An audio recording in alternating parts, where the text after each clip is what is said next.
Salut tout le monde, je reviens aujourd'hui avec une nouvelle vidéo, je suis super heureuse de vous retrouver comme d'habitude. Et aujourd'hui je reviens avec une nouvelle vidéo de ma série Back to Fac.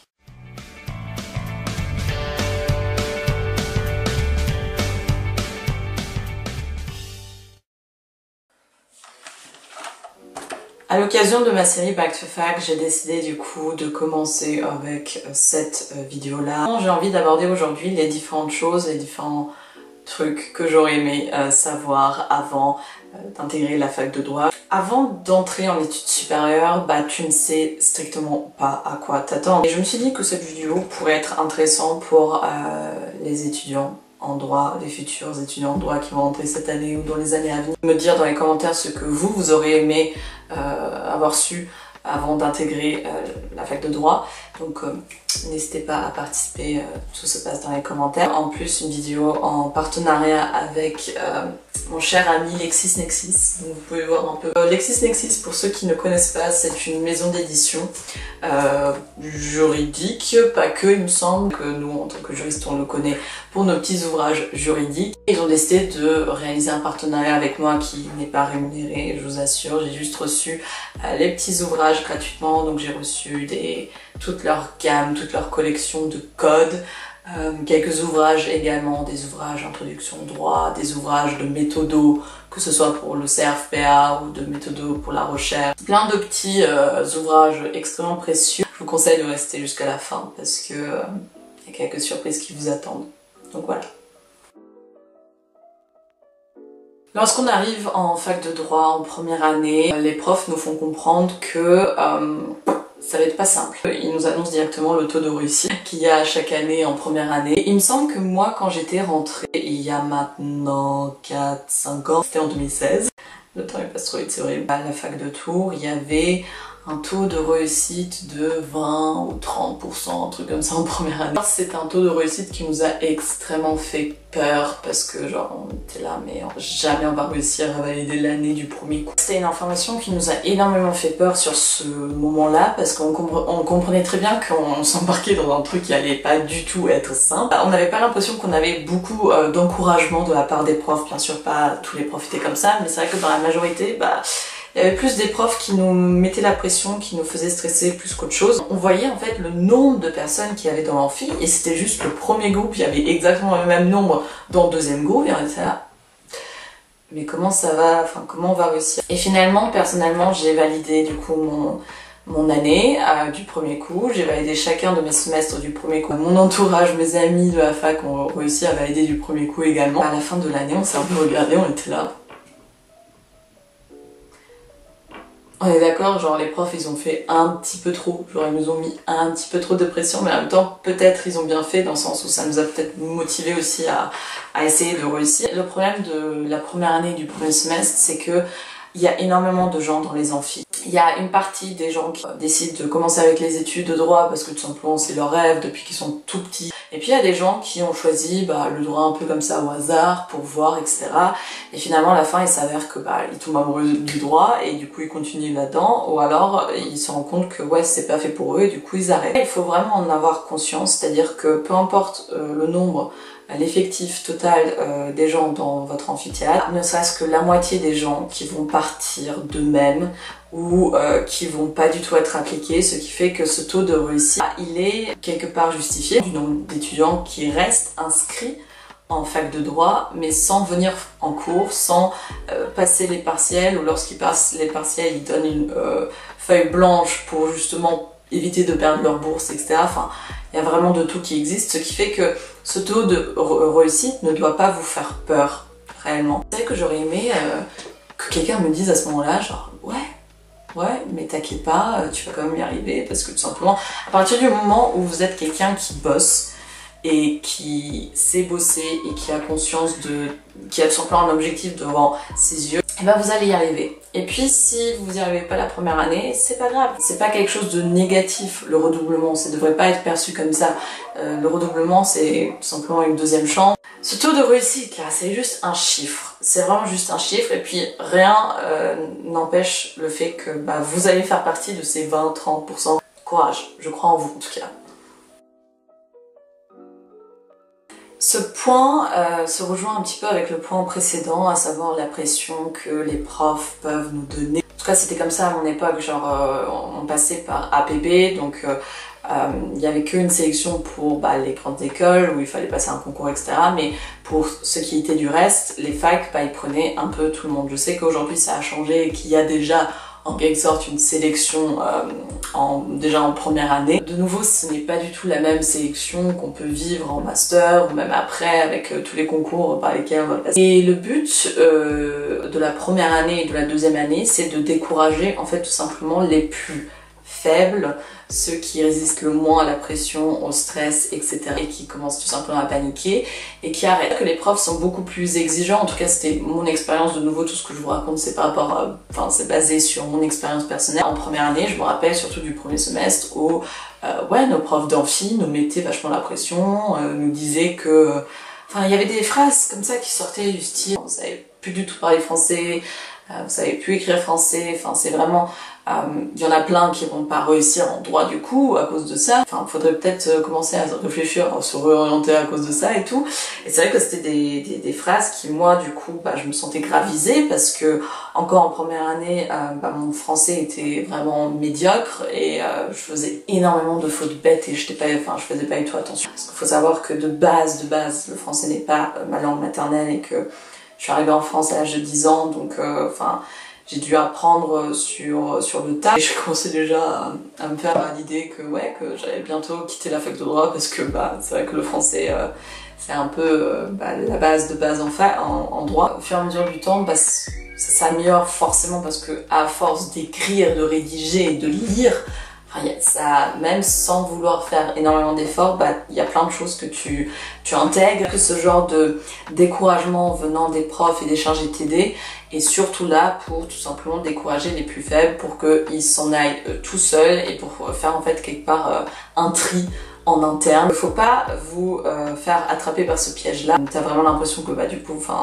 ils sont vraiment pas là pour t'aider. De nouveau, je vise pas tous les profs en fac de droit et tous les chargés de droit, mais il y a quand même des spécimens assez incroyables, je vous en assure. Prenez du recul, ne prenez pas tout ça personnellement, c'est vraiment juste, ça veut rien dire, c'est pas parce que certains de vos profs en L1 vous ont dit clairement droit dans les yeux, tu vas jamais devenir un bon juriste, que vous n'allez pas devenir un bon juriste, genre loin de là, bien au contraire. Surtout qu'en L1, on est des bébés juristes, on n'est même pas des juristes, on est juste des bébés encore, donc on sait rien, on découvre tout simplement le truc. Ce sont eux le problème, ce sont les profs qui réagissent comme ça qui sont le problème et qui ont strictement rien compris à leur métier, à leur profession et qui devraient eux-mêmes peut-être songer à se réorienter du coup. Petit coup de gueule. De nouveau, il n'y a pas que des profs comme ça, Dieu merci, j'ai eu également des profs mais des bijoux. Faites attention, ne vous laissez pas attraper là-dedans, ne vous laissez pas piéger par ça parce que vous valez mieux que ça, genre clairement.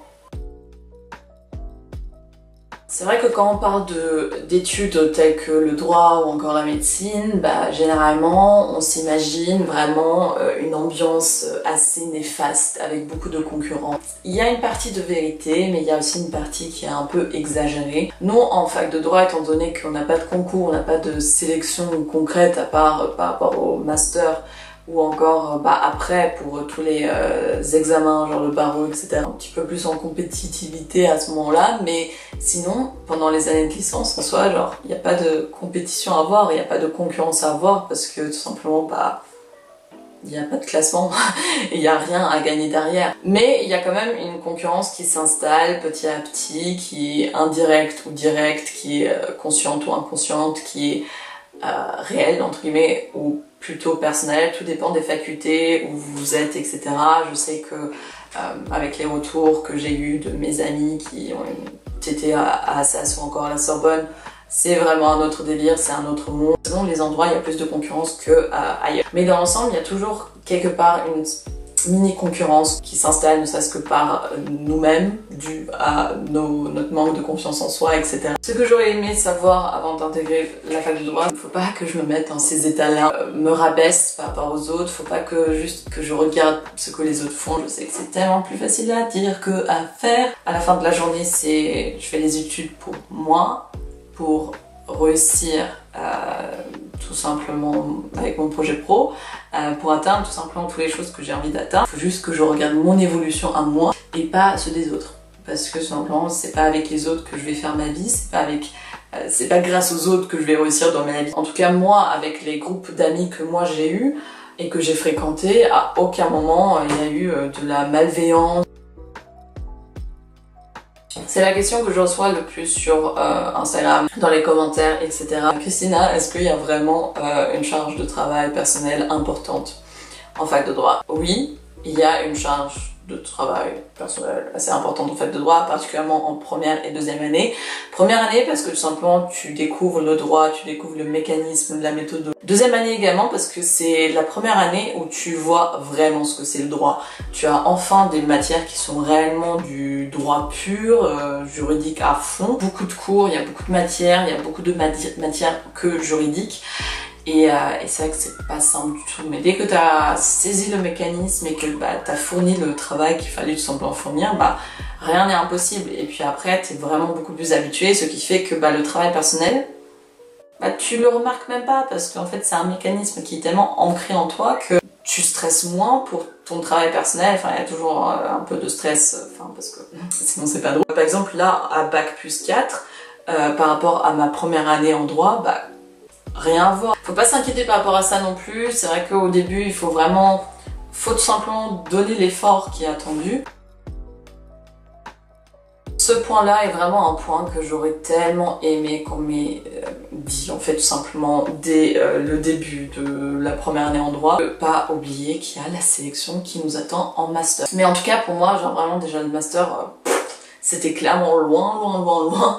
J'arrivais pas du tout à me dire que j'allais rester aussi longtemps en fac de droit et que j'allais atteindre jusqu'au master, où tu vois un peu ton dossier et tu te rends compte que t'as pas fait grand chose non plus. C'est à ce moment-là où tu regrettes de pas du coup avoir saisi l'occasion en L1, L2 pour tout simplement bouger et faire quelque chose, améliorer ton dossier, les stages, ou encore participer dans la vie associative en fac, participer à des concours d'éloquence, etc., etc. Enfin, il y a plein de trucs qui sont proposés en fac de droit. Alimenter mon dossier. Je n'ai pas spécialement le souvenir qu'on nous a vachement encouragés à faire des trucs à côté, à pas juste se consacrer aux études. Je vous encourage vivement, mais vraiment vivement, dès la L1, même si vous savez pas si vous allez faire un master après ou pas, parce que dans tous les cas, ça va être que du plus pour vous, mais vraiment à penser à tout ça, à penser au fait qu'il y a la sélection qui vous attend et qu'il faut quand même que vous ayez un dossier intéressant, quoi.